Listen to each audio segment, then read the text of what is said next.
Hello, and welcome to Friends and Authors Live, our weekly live show where we share tips and tricks and just our general author journey.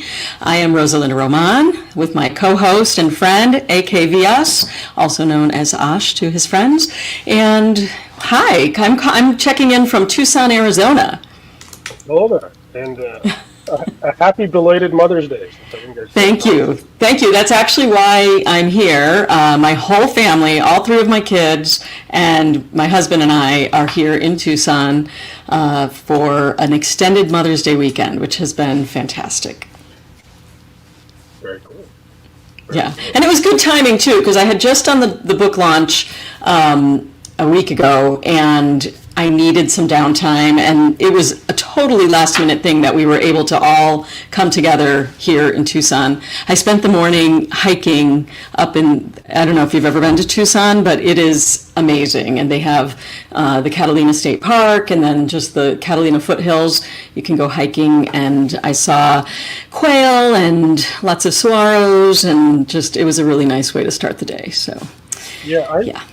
I've been to Phoenix a fair amount, but so as you know, my little guy is obsessed with bugs. He wants to be an entomologist. And when we did a Google search, it said the top two universities for that in the world are University of Florida, number one, and Go Gators!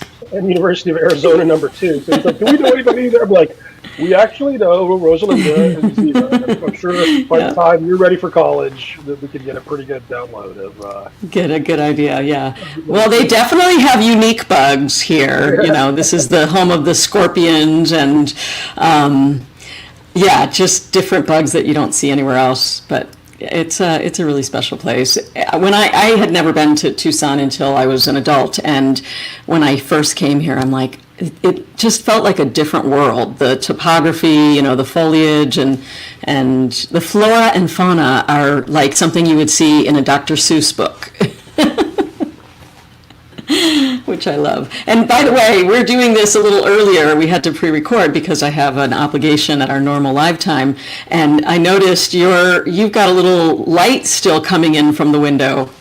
Yeah, well, usually an hour later the sun sets here, and that's the thing people don't necessarily realize in the States is how far north Western Europe actually is. Like New York and Boston, like the northeast part of the States, they're across from like Spain and Portugal. Like, most of Western Europe is like, the level of Canada in terms of being north, right? So, as you get closer to the summer, it's lighter, much, much later.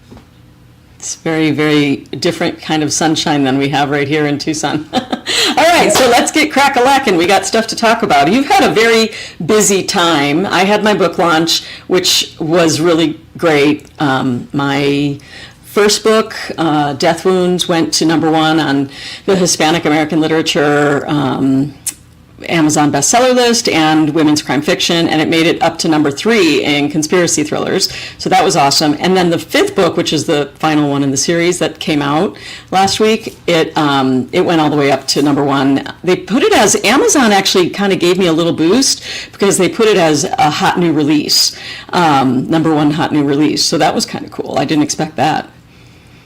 Yeah, well, that happens. Yeah. Plugging along. And speaking of putting the work in, you have been very busy getting to overhaul not only your website, but just kind of your overall online presence, right?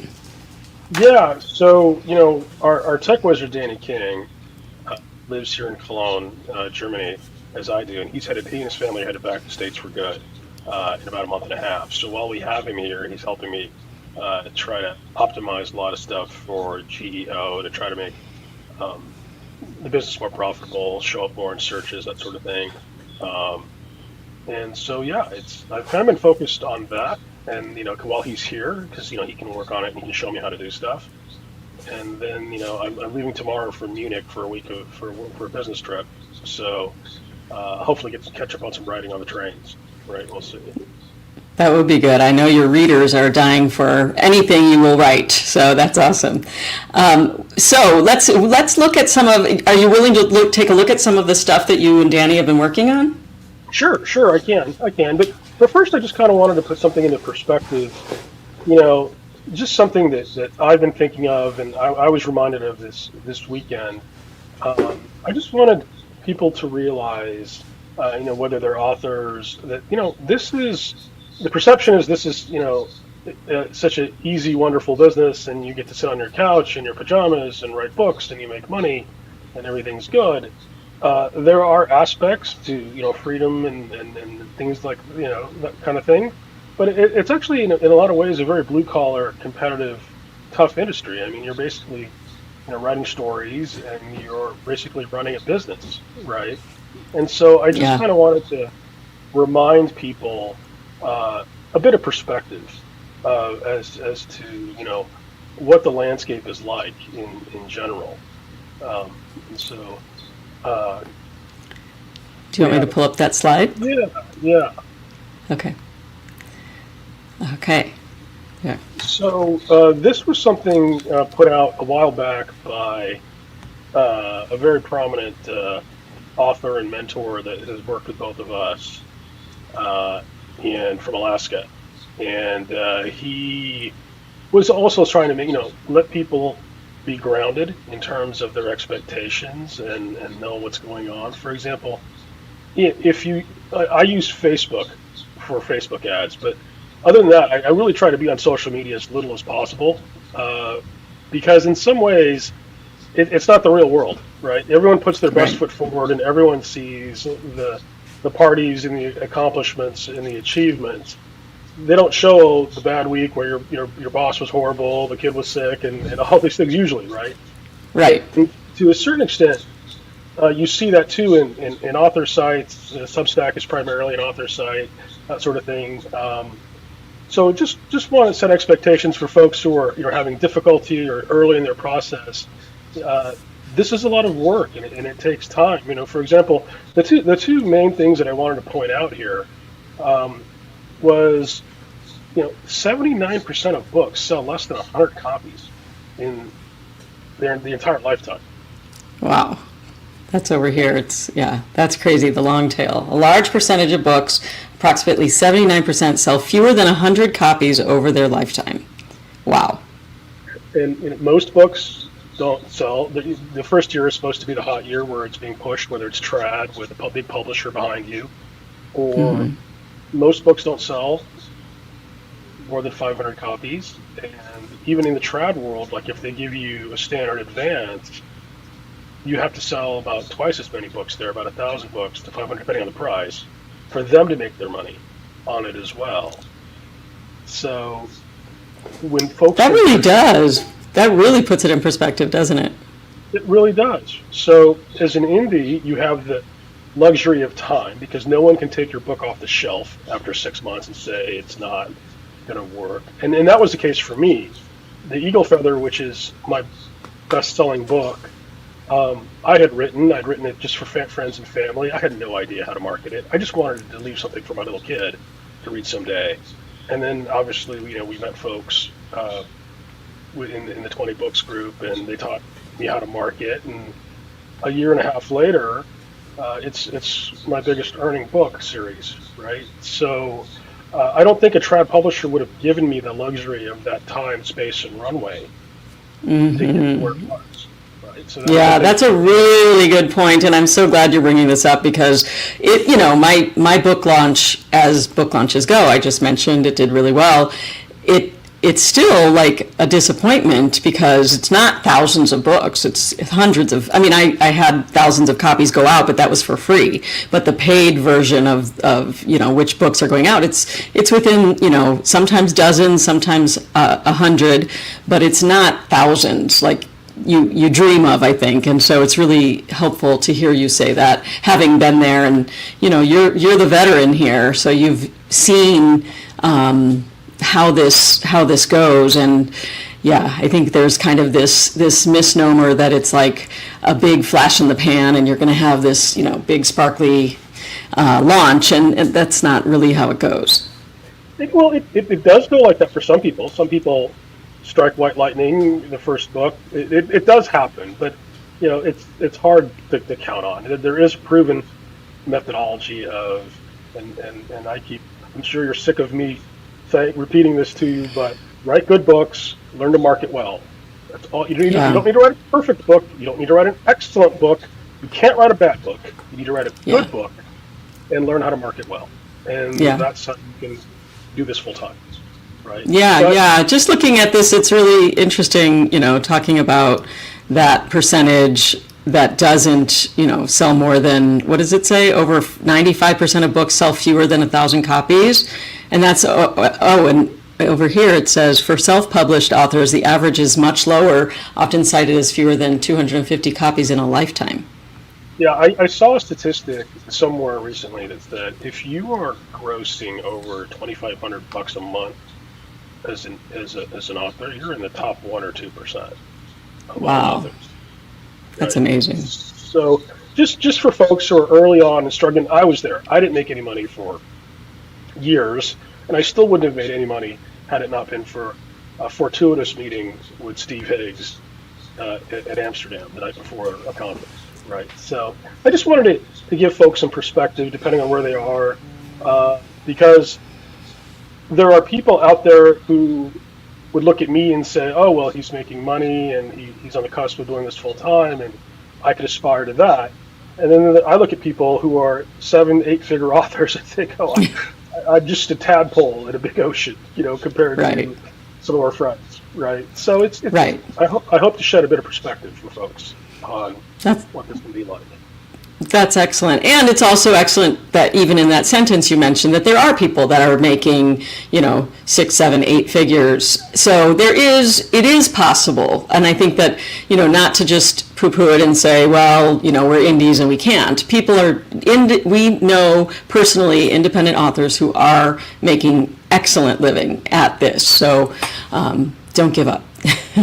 Exactly, and put it in perspective, and keep grinding is kind of what I hope to convey with that. The other thing, and this will lead to a couple of points, is I wanted to talk about cost, and obviously, sometimes when I run Facebook ads, you have readers or people responding to the ads, and they like the ads or they leave comments, and I think the perception once again is that if you're a successful author, you're trad published, you have this big agency behind you, and you're not a dad who drinks too much coffee, writing in his spare time, right? So you get comments like, "When are you going to make this into a movie? Why isn't this an audiobook yet? Why isn't this in Barnes and Noble yet?" And so you kind of on the one hand you're flattered because Yeah. they're assuming you are actually have all these resources behind you, which hopefully means the quality of your book is professional and likable. Right. and entertaining. Right. On the other hand, the cost and a lot of authors, independent authors, and even very very successful authors deal with this, and I wanted to touch on that. For example, given the statistic that we talked about before of 79% of books don't sell 100 copies. And if your book, it's an ebook, it's $5, that's not that much money, right? So, Right. and if you think about the cost of putting out a book, it varies. There's different ways to do it, but if you go one way, you could write your book. You could pay for a developmental editor. I think that's $1,500, a couple $1,000s. Let's say you have a 60,000 word book, something like that. Yeah. Yeah. And then if you get it a cover, all the covers maybe cost $200-300. And if you get it made into an audiobook, I think that can cost a couple $1,000s. It can. All the expenses add up, and so you're thinking, okay, book one of a series cost me say $4,500. Then there's ways to do it a lot cheaper. Like my cost is a fraction of that, right? But I had to learn that, right? Right. But that's a lot of pressure. That given the numbers, if you're in the hole, $4,500 a book, and that leads to the next topic, which is your favorite topic. But I just Here we go. AI. Exactly, and people ask why AI, and once again, I don't use AI for any of the writing or the artistic Right. creation. But in terms of a translation, or if you want to get something edited or something like that, or people use apps like Midjourney for Facebook ads or for covers and that sort of thing, you could reduce the cost of putting a book out from, say, $4,500 to a tenth of that, Right. which is significantly less pressure. It's significant. I mean, if you think about I've been a published author since I did my memoir in 2022. But for my fiction, it started last January. So for 15 months, I've been selling books.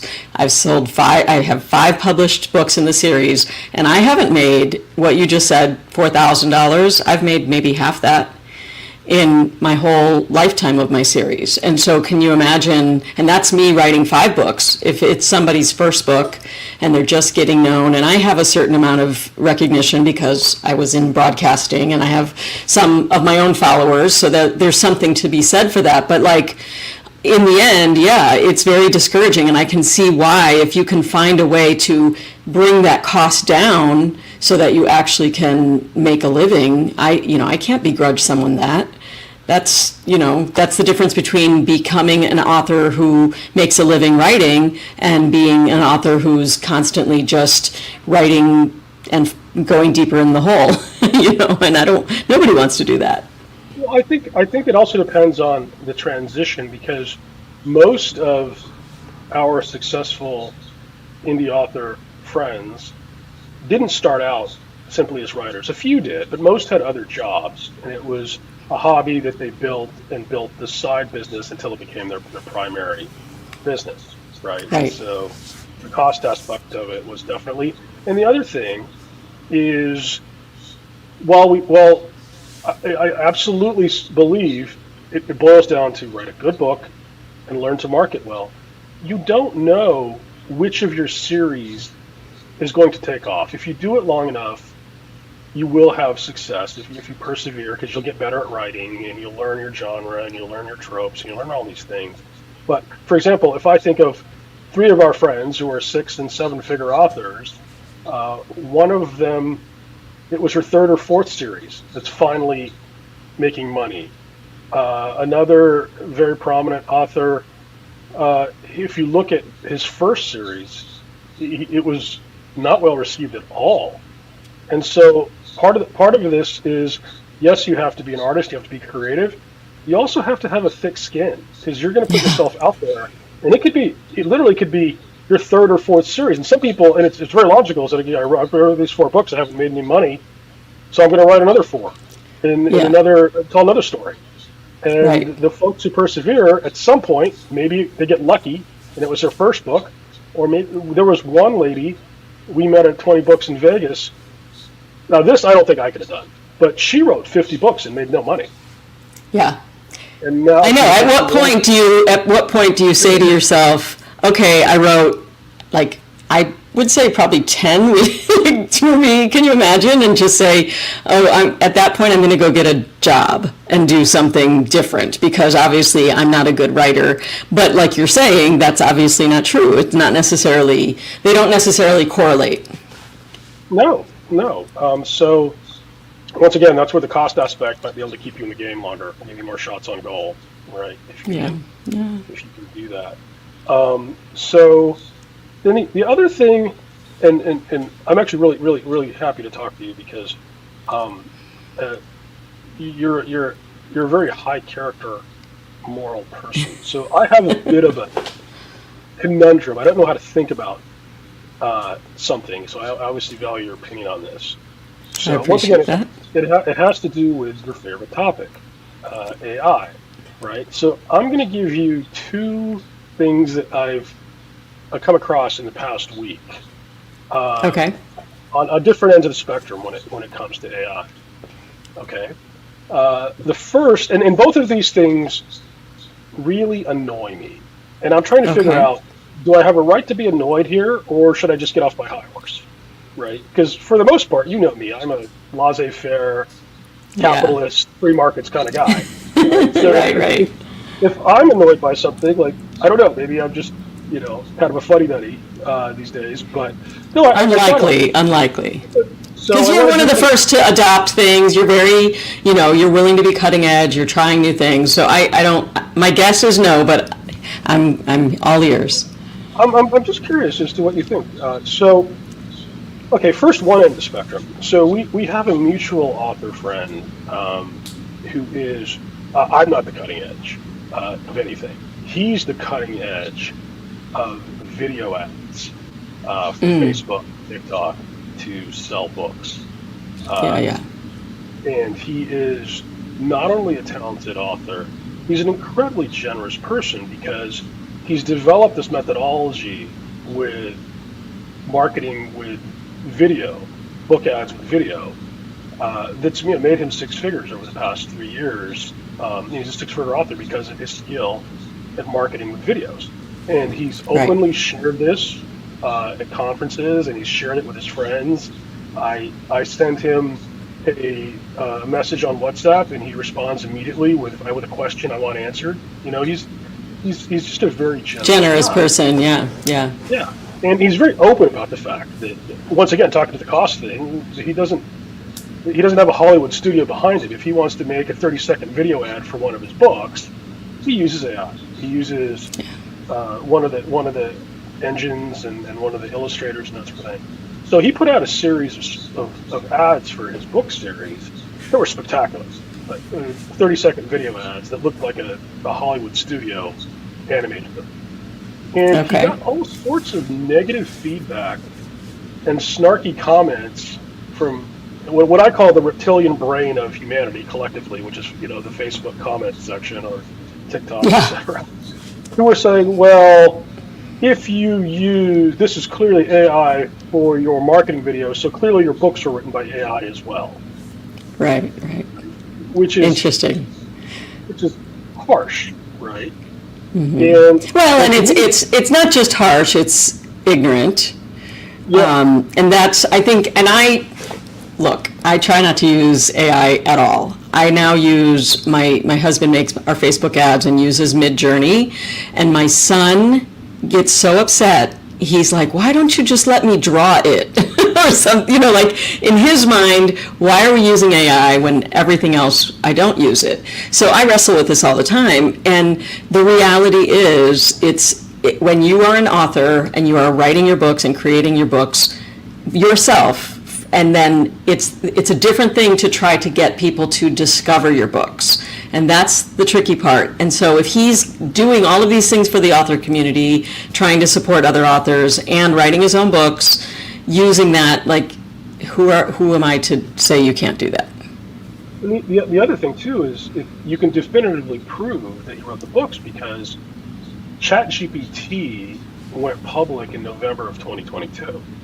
That was when AI tools were first available to the general public. The first books in his series were published well ahead of that. Yeah. Right? So there's no way he can definitively prove he wrote the book. Not that he should have to prove any of it. I was going to say, the fact that he even has to think about trying to prove it is kind of where we are now, and disheartening. Right. So it seems to be, there's somewhat of a witch hunt.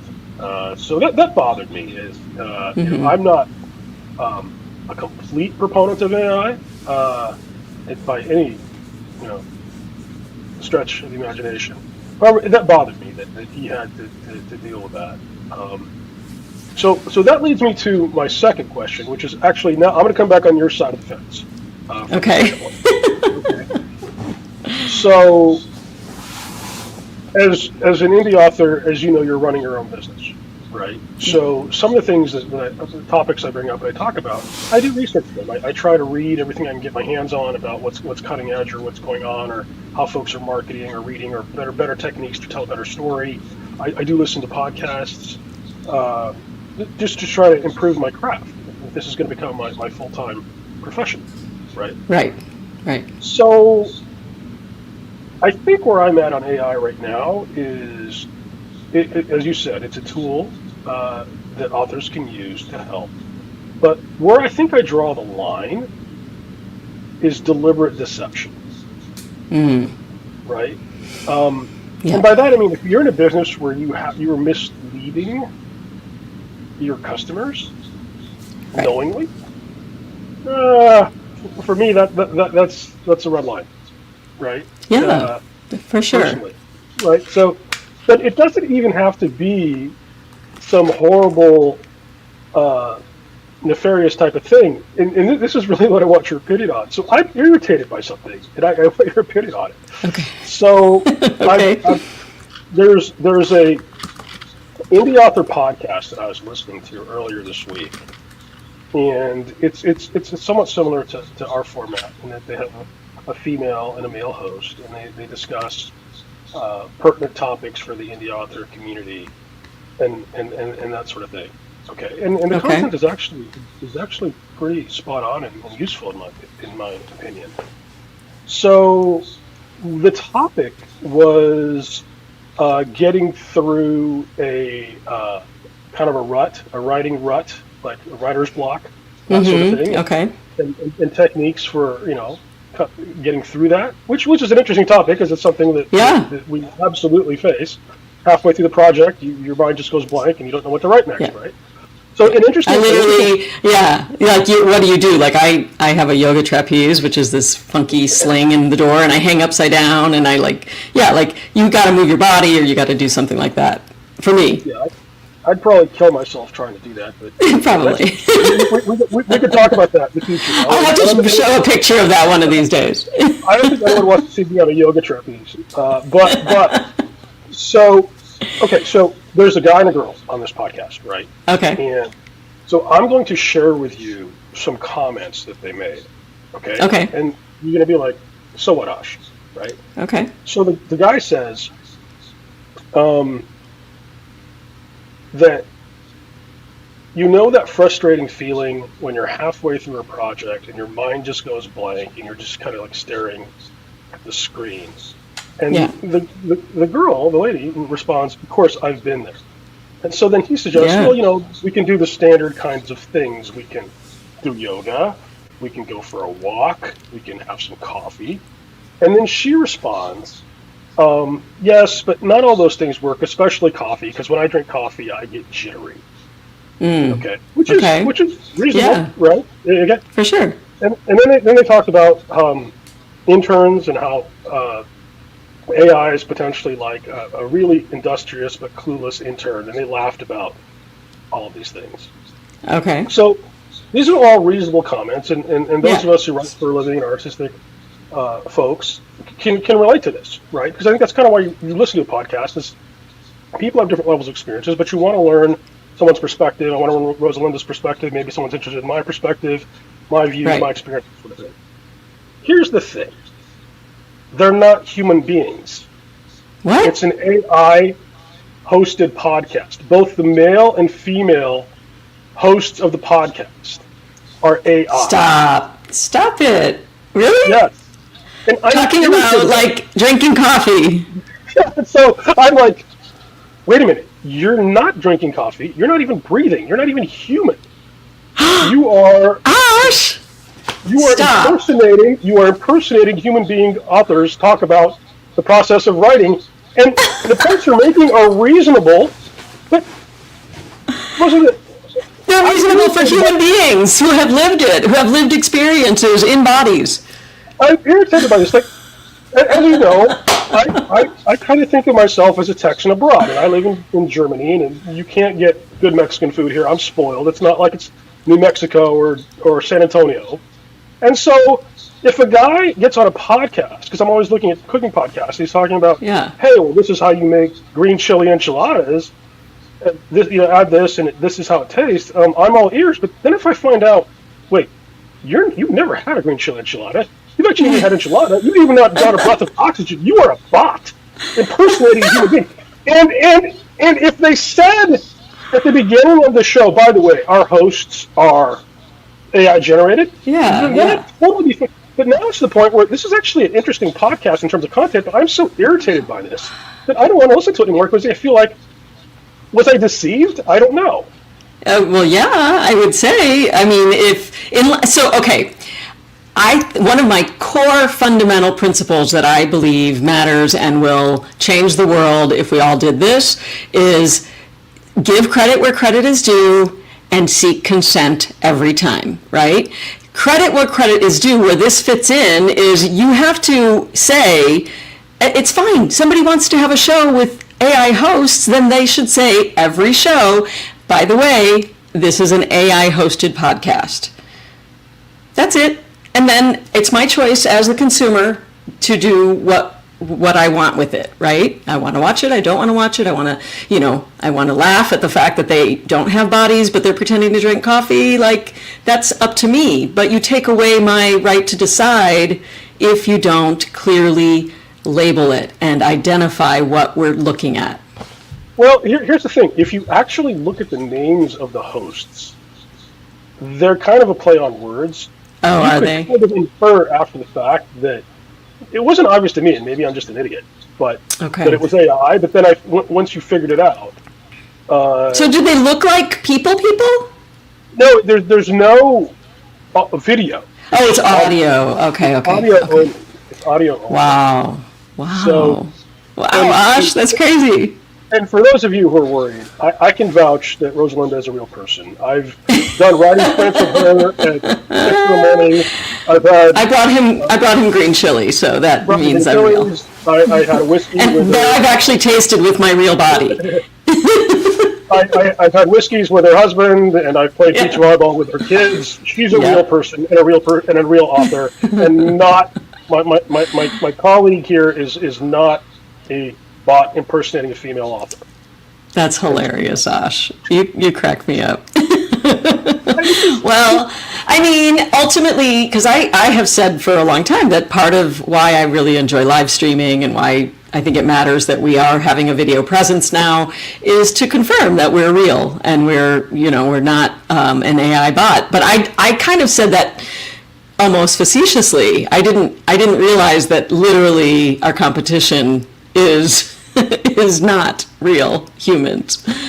Well, And I would have thought that at some point, if you do that, you would have, if I get to be too high maintenance and you replace me with AI, I would hope that you would be like, well, Ash was just unreasonable, and the new host is much better. By the way, he's AI. he's AI. Right. We replaced Ash with AI. I promise you, Ash, I promise you, if I replace you with AI, I promise I will identify that fact to our viewers. Okay, so at least they'll know.